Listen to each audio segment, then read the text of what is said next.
Bonjour à tous, ravi de vous retrouver sur Public Sénat.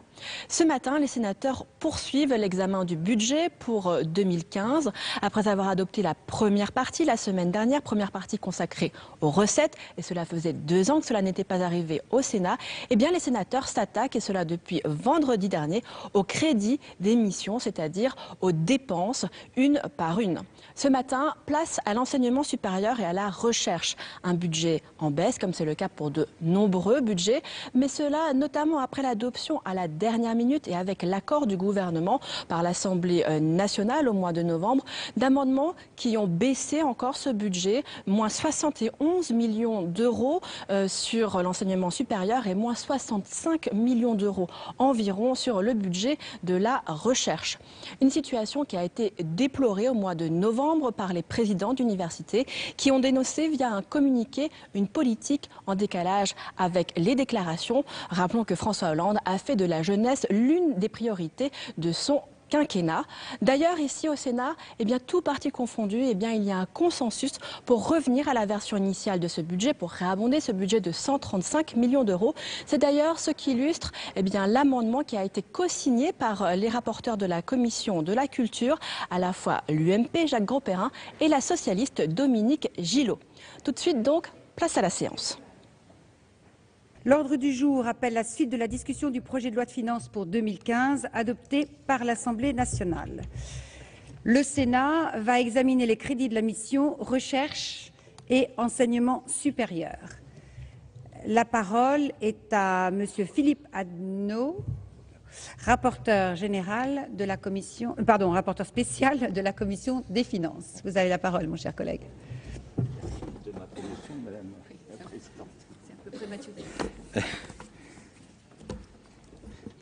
Bien.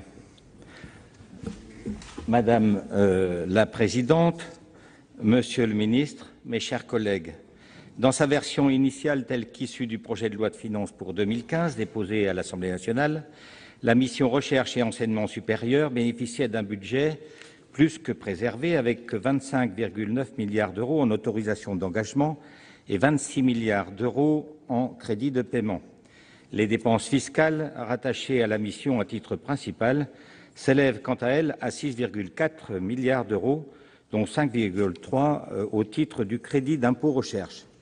Cette stabilité des crédits confirmait le caractère prioritaire que le gouvernement souhaitait conférer à l'enseignement supérieur et à la recherche. D'ailleurs, la loi de programmation des finances publiques prévoyait également le maintien de l'enveloppe accordée à la mission pour 2015-2017, hors casse-pension, augmenté de 100 millions d'euros d'ici à 2017. J'ai pu également constater que les crédits du programme d'investissement d'avenir constituaient une importante ressource pour les opérateurs de la mission et qu'ils étaient susceptibles de couvrir des dépenses qui l'étaient jusqu'à présent par des crédits budgétaires, ce qui ne me paraît pas convenable. Toutefois, lors de son examen à l'Assemblée nationale, une coupe de 136 millions d'euros a été opérée en seconde délibération sur les crédits de la mission afin de garantir la norme de dépenses en valeur de l'État, avec une baisse de 70 millions d'euros sur le programme 150 dédié à l'enseignement supérieur et le reste pour les programmes de la recherche. Cette importante réduction des crédits et ses conséquences tant pour les opérateurs de l'enseignement supérieur que pour les organismes de recherche concernés a conduit la Commission des finances à proposer de ne pas adopter des crédits de la mission alors qu'elle était auparavant prononcée en faveur de leur adoption, et j'y reviendrai. Le budget consacré à l'enseignement supérieur, qui comprend à la fois le programme 150 et le programme 231, correspond à 15,2 milliards d'euros en autorisations d'engagement et 15,3 milliards d'euros en crédits de paiement dans le projet de loi de finances tel que présenté par le gouvernement. 840 millions d'euros seront consacrés au financement de l'immobilier universitaire dans le cadre des contrats de plan État-région 2015-2020, 140 millions d'euros en autorisations d'engagement et 17 millions d'euros en crédits de paiement sont inscrits à ce titre pour 2015. Concernant le programme 150, des moyens supplémentaires devaient être alloués aux universités et aux autres établissements publics, avec 11,8 milliards d'euros prévus pour 2015. Les crédits de la masse salariale des établissements ayant accédé aux responsabilités et compétences élargies augmentait ainsi de plus de 150 millions d'euros afin de couvrir principalement la création de 1 000 emplois en 2015 conformément aux engagements du Président de la République d'en créer 5 000 au cours de son quinquennat. Cette enveloppe tirait également les conséquences de mesures prises par le gouvernement en faveur des agents de la fonction publique et prenait en compte, pour la première fois dans la dotation initiale de l'État, une partie des effets du glissement vieillesse-technicité. Toutefois, comme indiqué précédemment, les crédits du programme 150 ont été réduits de 70 millions d'euros par l'Assemblée nationale en seconde délibération. Cette somme devait, selon le gouvernement, être supportée par les opérateurs du programme grâce à la réalisation d'économies. Or, le projet de loi de finances prévoyait déjà un effort de 100 millions d'euros demandé aux établissements d'enseignement supérieur au titre de leur participation au redressement des finances publiques. Cette nouvelle réduction des crédits est regrettable et critiquable. Alors que les établissements publics d'enseignement supérieur semblaient retrouver une situation plus saine depuis leur passage à l'autonomie et que le gouvernement paraissait avoir fait l'effort de tenir compte, au moins pour partie, des charges qu'il faisait porter sur eux, cette réduction de crédits remet tout en cause, l'essentiel de la subvention pour charges de service public, couvrant en réalité des dépenses de personnel. Comment, Monsieur le ministre, avant j'avais mis Madame la ministre, mais je suppose que vous connaissez le sujet par cœur, Monsieur le ministre, comment comptez-vous financer les 1000 emplois en 2015 ? S'agissant de ces 1000 emplois par an, justement, rien ne garantit que les universités utilisent réellement ces crédits pour recruter des effectifs supplémentaires. On sait tous comment ça se passe, c'est-à-dire qu'en réalité, les universités utilisent les postes pour des variables d'ajustement financier et les emplois peuvent fictivement être prévus et en réalité ne pas être mis du tout en œuvre si on fait une analyse globale. Je crains également que des dépenses de fonctionnement supplémentaires ne soient créées par les communes et j'espère qu'un nombre limité des emplois ouverts leur seront affectés. Les communes ne doivent pas non plus conduire à ce que certains établissements de petite taille voient leurs moyens réduits en raison de leur plus faible représentation au sein de ces communautés. Et j'espère que dans le cadre du CPER, on ne verra pas les grandes universités s'attribuer l'essentiel des crédits au détriment des entités plus petites. Monsieur le ministre, j'espère que vous pourrez nous rassurer sur ce point. Il n'y avait que 7 établissements en déficit à la fin de l'exercice 2013. Même si quelques universités rencontrent encore des difficultés importantes, il semble qu'elles aient toutes pris la mesure de leur autonomie en disposant désormais des moyens humains et techniques nécessaires pour l'exercer. La Commission des finances ne manquera pas de s'intéresser de près à ce sujet puisqu'elle recevra au printemps prochain l'enquête qu'elle a commandée auprès de la Cour des comptes dans le cadre de l'article 58 de la LOLF sur le bilan de l'autonomie financière des universités. Je considère pour ma part que certains établissements parviennent actuellement à maintenir leur équilibre financier au prix d'économies considérables. Certains établissements, d'ailleurs, nous ont alertés sur les importantes pertes de recettes induites par la réforme de la taxe d'apprentissage. La collecte de certains d'entre eux pourrait être ainsi divisée par 2, alors que cette ressource représente jusqu'à 30% de leur budget. Je souhaite maintenant m'arrêter quelques instants sur la situation des établissements de l'enseignement supérieur privé, dont la dotation s'établit à 78,9 millions d'euros dans le projet de loi de finances et connaît une nouvelle baisse de 1%, alors qu'elle a déjà diminué de 12% entre 2012 et 2015. La participation moyenne de l'État est ainsi passée de 1 000 euros par étudiant en 2013 à seulement 816 en 2014. La réduction de leurs crédits pourrait même être plus importante si la coupe budgétaire opérée lors de la seconde délibération à l'Assemblée nationale devait leur être répercutée, ce qui risque d'être le cas. J'espère que non. En effet, avec 79 000 étudiants inscrits, ces établissements jouent un rôle essentiel dans la diversité des parcours et pour un coût mineur pour l'État. Si demain, l'État devait avoir 79 000 étudiants de plus, l'effort financier serait bien sûr beaucoup plus important. Lors de l'examen de la mission, la Commission des finances avait adopté un amendement sur ma proposition tendant à maintenir le montant de l'enveloppe de la dotation qui leur était allouée à son montant de 2014 majoré de 1%. Toutefois, la seconde délibération de l'Assemblée nationale ayant conduit la Commission des finances à ne plus adopter les crédits, l'amendement n'a pas prospéré et je vous le proposerai toutefois à titre personnel tout à l'heure. Pour finir, nous attendons toujours la réforme du dispositif Sympa qui devrait permettre une meilleure allocation des moyens dès 2015. Monsieur le ministre, pouvez-vous nous indiquer où on en est à l'heure actuelle? En contrepartie des 1000 allocations nouvelles qui sont prévues dans le cadre du Fonds national d'urgence, il est indispensable que le contrôle de l'assiduité aux cours et à la présence aux examens soit effectivement assuré. Je poursuis actuellement un contrôle budgétaire à ce sujet et j'en tiendrai informé la Haute Assemblée. Je regrette, et je crois que ce sentiment est largement partagé, la suppression de l'aide au mérite par le gouvernement, considérant que l'excellence doit être valorisée. Cette aide conserve d'ailleurs sa vocation sociale, puisqu'elle n'est versée qu'à des étudiants disposant d'une bourse sur critères sociaux.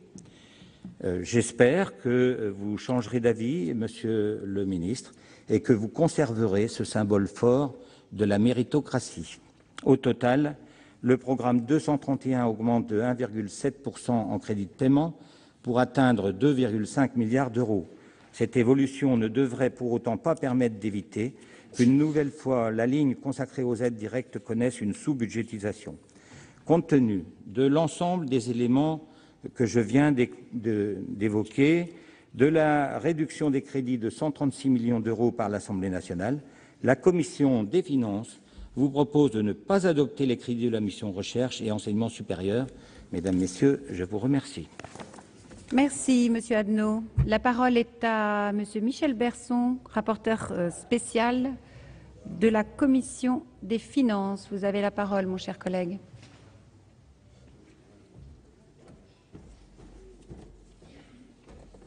Président, bonjour.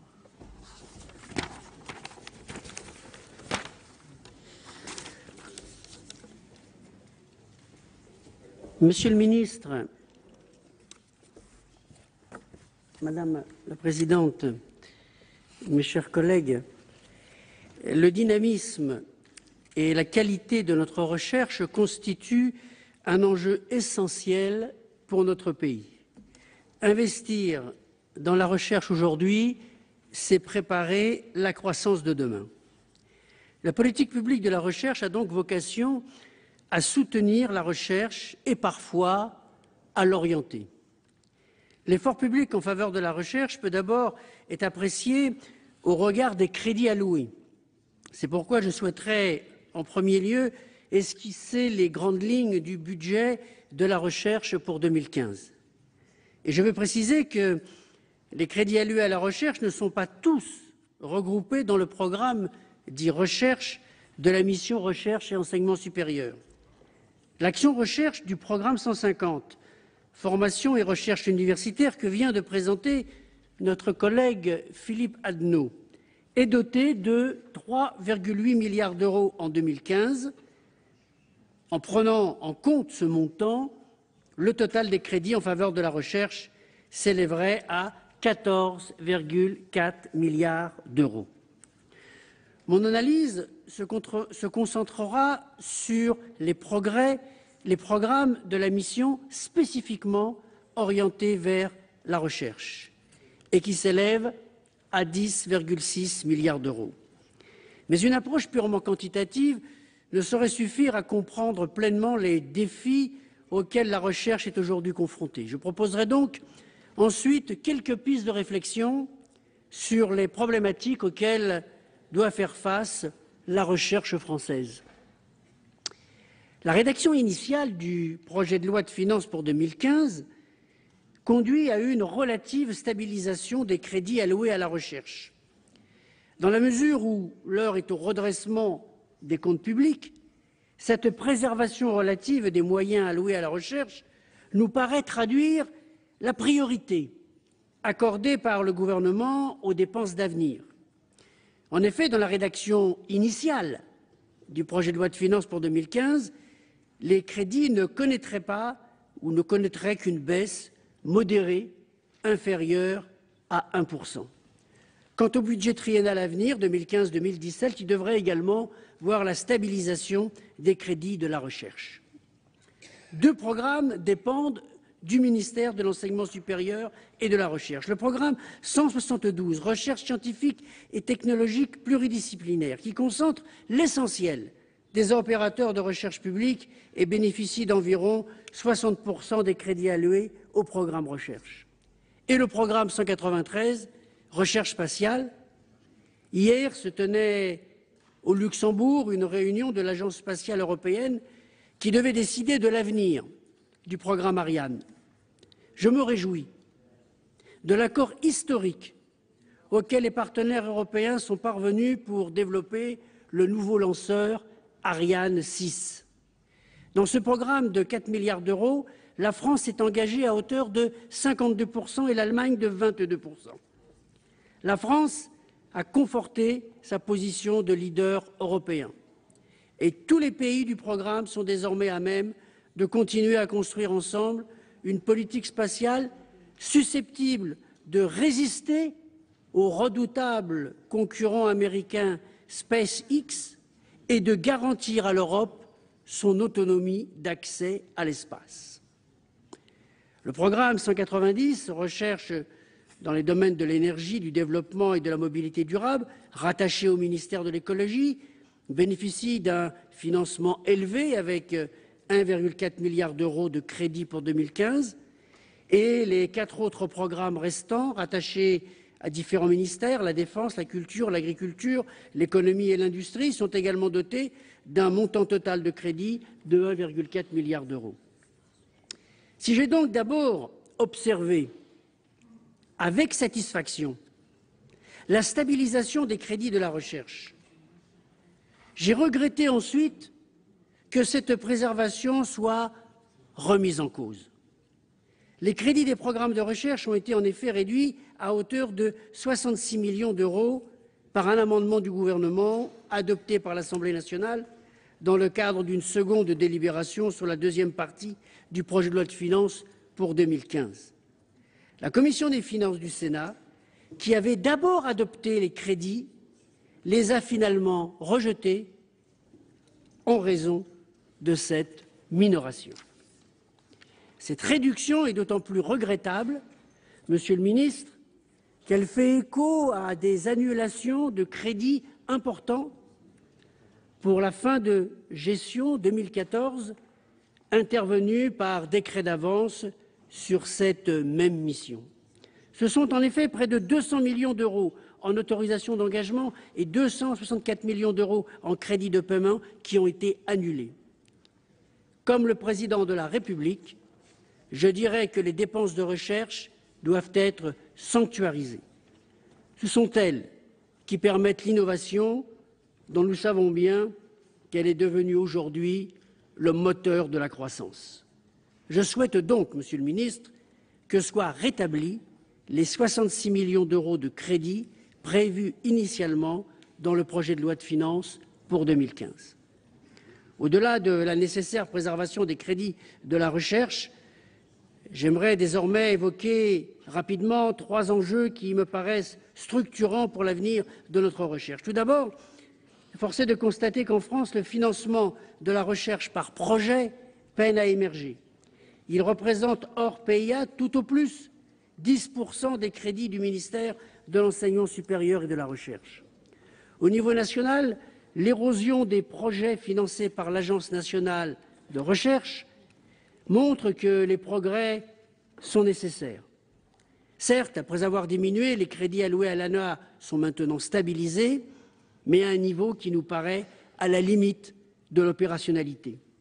Il ne s'agit pas d'augmenter à tout prix les financements sur projet au détriment des crédits récurrents, mais de trouver le bon équilibre entre ces deux modes de financement.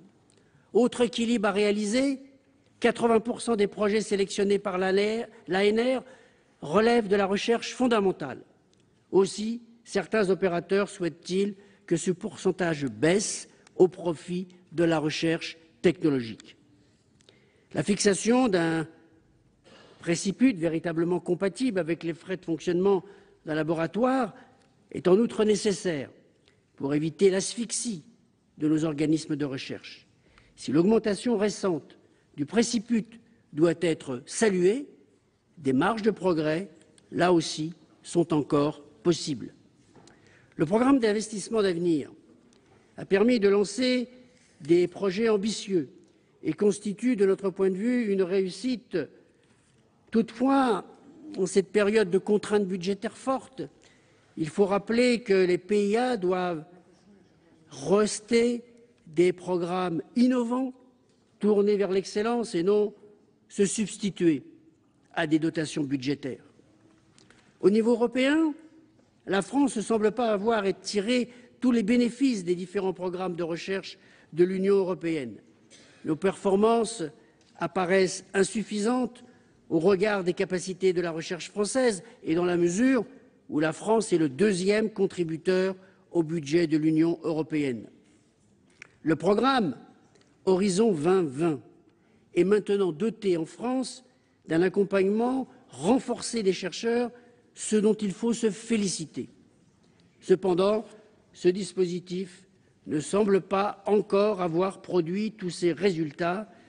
La France, avec une contribution de 16,6% au budget,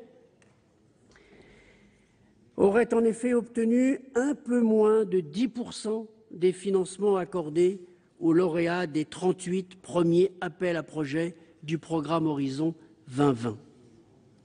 Quant au niveau local, l'effort du gouvernement dans les nouveaux contrats de plan État-région 2015-2020 doit être reconnu, même s'il demeure limité, eu égard aux contrats précédents et aux futures compétences renforcées des régions.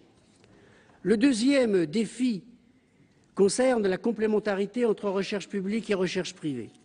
Alors que la recherche publique est financée de façon lisible et transparente par dotation budgétaire, la recherche privée est soutenue par l'État à travers des aides publiques, mais surtout 14 dépenses fiscales dont le coût global s'élèverait à environ 6 milliards d'euros en 2015, le crédit d'impôt recherche représentant près de 90% de ce total. L'effet attractif du CIR auprès des entreprises internationales n'est plus à démontrer, de même que son effet de levier, 1 euro de CIR générant 1,30 € de recherche supplémentaire. Mais il convient de souligner que l'effort de recherche des entreprises françaises reste insuffisant, alors même que les soutiens de l'État à la recherche privée est important. Aussi, plusieurs pistes devraient être exploitées pour que le crédit d'impôt recherche soit parallèlement plus favorable aux organismes publics de recherche et à l'embauche de docteurs. D'une part, les dépenses privées de recherche sous-traitées à des organismes publics sont actuellement plafonnées dans l'assiette du CIR à 12 millions d'euros par entreprise. Pour favoriser le recours des entreprises privées à la recherche publique, ce plafond pourrait être relevé à 20 millions d'euros. D'autre part, le taux de CIR de 5% appliqué aux dépenses de recherche supérieures à 100 millions d'euros pourrait être conditionné à la conclusion de contrats de recherche avec des organismes publics ou à l'embauche de docteurs. En 2012, le nombre de docteurs recrutés par les entreprises s'est élevé à 1 305. Si ce chiffre a triplé en 5 ans, il reste faible quand on sait que 12 000 docteurs sont diplômés chaque année et que la recherche publique, y compris l'enseignement supérieur, en recrute 2 500. Je voudrais par ailleurs rappeler, Monsieur le ministre, qu'une autre dépense fiscale, la taxation à taux réduit des plus-values de cession de brevets, a un coût élevé de l'ordre de 400 millions d'euros en 2014. Son efficacité, nous le savons, n'est pas pleinement justifiée. Aussi, je propose que cette dépense fiscale soit supprimée. Les marges de manœuvre dégagées pourraient alors être réallouées en faveur d'un plan de relance de l'emploi scientifique qui nous paraît nécessaire. Oui, Madame la Présidente, je vais conclure en disant quelques mots seulement du troisième défi, l'emploi scientifique, qui rencontre aujourd'hui de grandes difficultés. Bien que les plafonds d'emploi des programmes de recherche ne connaissent pas de diminution significative, plusieurs opérateurs m'ont fait remarquer que ces plafonds n'étaient pas atteints, souvent en raison de resserrement des crédits des laboratoires. Et ils m'ont tous fait également part de difficultés à maintenir leurs programmes de recrutement.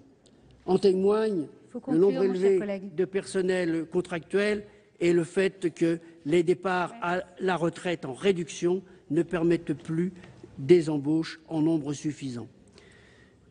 Mon dernier mot, Madame la Présidente, pour satisfaire votre demande. Il faut vraiment conclure là maintenant, Monsieur. C'est qu'il me paraît primordial de conserver l'emploi scientifique de qualité. Les pistes que je viens d'esquisser permettraient d'y contribuer. Et je pense que, grâce à une meilleure reconnaissance du doctorat dans les conventions collectives et la fonction publique Et grâce à une sanctuarisation, j'y reviens, des finances publiques, nous pourrions atteindre cet objectif. Sous les bénéfices de ces observations, la Commission des finances a décidé de rejeter les crédits de la mission suite à la réduction des crédits intervenus en seconde délibération de l'Assemblée nationale. Merci, Monsieur le rapporteur spécial. Monsieur Carrère, pour un rappel au règlement, vous avez la parole. Oui, Madame la Présidente, je vous remercie tout d'abord. Je ne sais pas exactement sur quel chapitre du règlement intérieur s'appuie ou se fonde mon rappel au règlement, Monsieur le Ministre. Il s'agit de l'ordonnancement des orateurs. Je voudrais savoir si... Je n'ai rien contre Valérie Létard, je tiens à le préciser. C'est même tout le contraire. Mais je suis un peu étonné que la Commission de la Culture soit reléguée un petit peu derrière, alors que c'est la Commission qui porte quand même la recherche et l'enseignement supérieur. Alors, ça ne me paraît pas tout à fait logique. Si c'est une histoire d'ordre alphabétique, je pensais qu'ici, on pouvait trouver quand même des fondements un peu plus prestigieux que l'ordre alphabétique. Ça me paraîtrait quand même une capacité des uns et des autres de réfléchir un petit peu et je tiens à défendre la Commission des affaires de la culture qui traite au fond de toutes ces choses-là. Très bien, mon cher collègue. Je prends acte. Si vous me permettez de répondre, Monsieur Assouline. Donc c'est effectivement dans le règlement l'ordre alphabétique, mais je m'engage en tant que vice-présidente à relayer votre remarque au bureau et à la conférence des présidents et je vous donnerai la suite de cette remarque. Voilà. Donc, pardonnez-moi, mais aujourd'hui, ce sera quand même Madame Valérie Létard qui aura la parole, rapporteure pour avis de la Commission des affaires économiques. Vous avez la parole, Madame. Merci, Madame la Présidente.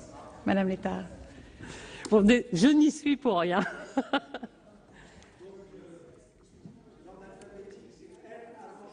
Bah, écoutez, peut-être qu'on a revu l'alphabet. Monsieur Assouline, vous n'avez pas la parole. Je m'engage à relayer cette remarque à la conférence des présidents. Et maintenant, je vous demande, mes chers collègues, de bien vouloir écouter Madame Létard. Merci beaucoup. Merci beaucoup, Madame la Présidente, Monsieur le Ministre, mes chers collègues.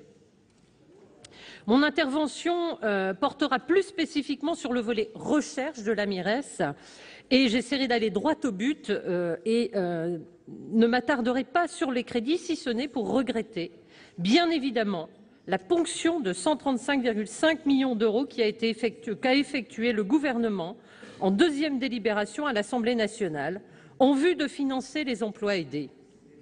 Certes, la recherche n'est pas la seule touchée aux côtés de l'enseignement supérieur et il conviendra d'ailleurs de voir précisément sur quel poste porteront ces prélèvements.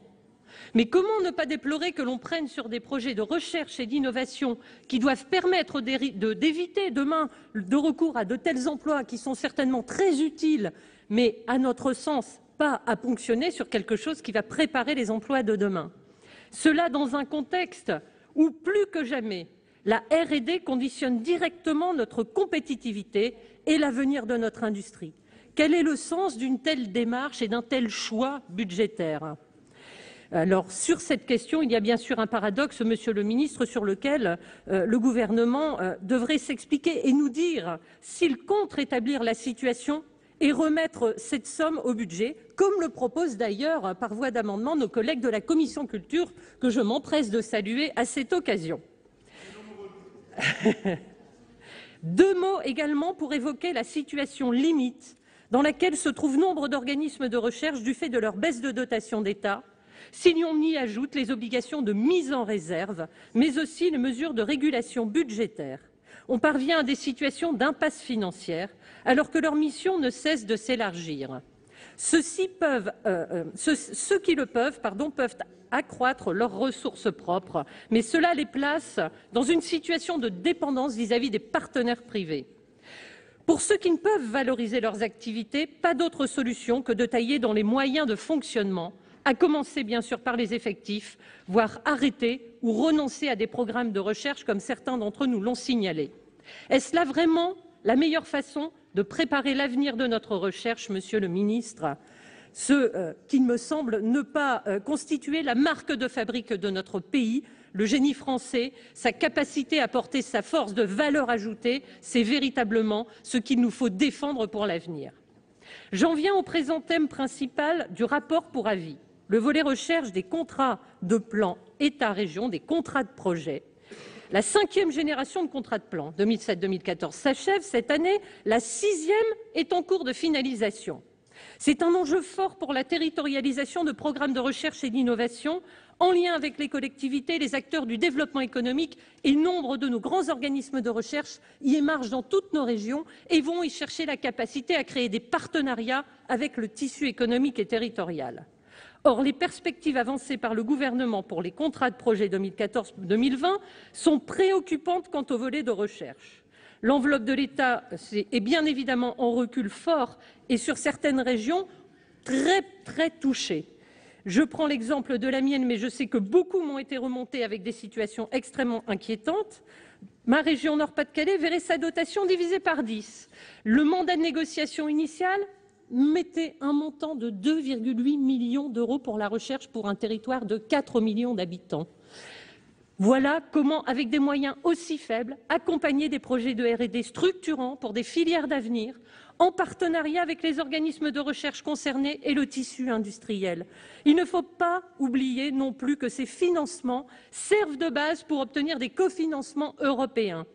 Malgré l'enveloppe supplémentaire de 150 millions d'euros sur le volet enseignement supérieur et recherche de ces contrats de projet qu'a décidé le gouvernement, le compte est loin d'y être malheureusement. J'ai donc cherché à déposer un amendement transférant une centaine de millions d'euros supplémentaires vers le volet recherche des contrats de plan. Mais bien évidemment, nous ne pouvons pour des raisons techniques, car seul le gouvernement a la main, en effet, sur une telle décision. Aussi voudrais-je obtenir, Monsieur le Ministre, l'engagement que soit inscrite une nouvelle action dans les programmes 172 et 192, finançant ce volet recherche des contrats de projet et doté d'une centaine de millions.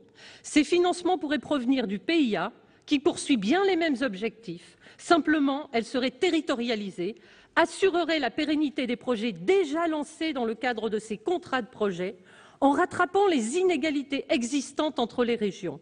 À défaut, un coup d'arrêt risque fort d'être porté à cette dynamique qui conditionne la compétitivité et l'emploi de nos territoires. Voilà, Madame le Président, Monsieur le Ministre, mes chers collègues, les analyses et propositions que m'ont inspiré cet avis recherche.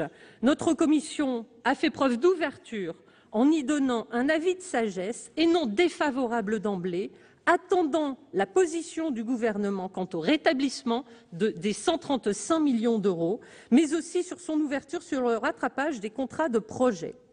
Bien évidemment, pour ma part, je déterminerai donc ma position après avoir entendu Monsieur le Ministre et bien évidemment vu attendu le résultat des votes sur le rétablissement du budget. À ce moment-là, bien évidemment, nous pourrons voir comment le gouvernement souhaite à l'avenir défendre sa politique de recherche, la défendre fermement. Les emplois aidés sont certainement un moyen d'accompagner nos politiques de lutte contre les difficultés et le chômage que nous connaissons, mais en aucun cas il faut le faire au nom des emplois de demain et au nom de l'avenir de la recherche. Merci Madame la Ministre. Monsieur Jacques Grosperrin, rapporteur pour avis de la Commission de la Culture, a la parole maintenant. Vous avez la parole, mon cher collègue.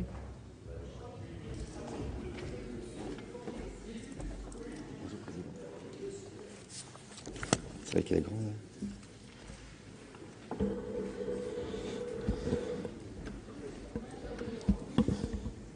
Merci. Madame la Présidente, Monsieur le Ministre, mes chers collègues.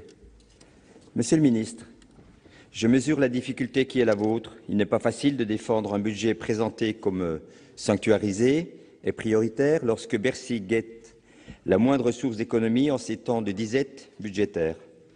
Je ne tiens pas à diaboliser ni à accabler la direction du budget qui, sous la pression intense de la Cour des comptes comme de Bruxelles, cherche à rétablir l'équilibre de nos finances publiques au prix de sacrifices souvent douloureux.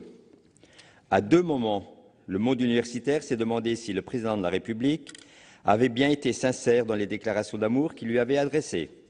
Fin octobre d'abord, quand la CPU s'est émue que le dernier versement par l'État aux universités de leur dotation annuelle ne corresponde qu'à 80% du montant qui leur avait été initialement notifié, avec le risque que les établissements ne soient